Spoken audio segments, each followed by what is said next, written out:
You're looking at scientists from the Beijing Institute of Technology putting the finishing touches on an experiment that will be conducted in the unforgiving environment of space.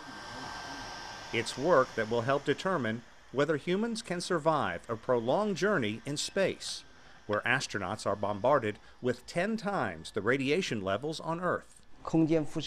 Space radiation could cause harm to the astronauts, especially when they are in space for a long period of time. One of the biggest risks from spaceflight is gene mutation. We hope to do more research on this and learn how big the risk of gene mutation is for humans in space. It's potentially groundbreaking research, but Professor Deng and his team have already made history. Despite the fact there is a strict U.S. law that prohibits NASA from doing work with China, this will be the first Chinese experiment ever flown on the International Space Station. Every day you feel like, hey, we might be making a huge discovery today that'll affect all of humanity. Liftoff of the Falcon 9 to the space station. The Chinese experiment will be carried to the ISS on a SpaceX rocket, privately funded.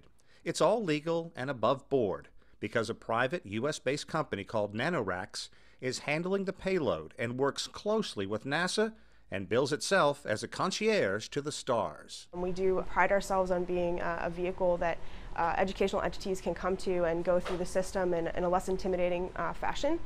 We spend a lot of time making the process as easy and as painless as we can for our customers. But obviously, the Beijing Institute of Technology has had its share of challenges. What you see is the culmination of 2 years of work and negotiations to make sure it's done legally and within strict U.S. government guidelines. Stage separation confirmed. Good luck, stage 1. But there are no artificial country borders in space, and Deng relishes the chance to make history. This is the first time China has an experiment on the International Space Station. Spaceflight experiments are very important because space provides a special environment that we cannot have on Earth. Therefore, we should fully utilize the station to do life science research. NanoRacks hopes to work with BIT and other Chinese groups in the future, hoping this gene experiment paves the way for more international cooperation.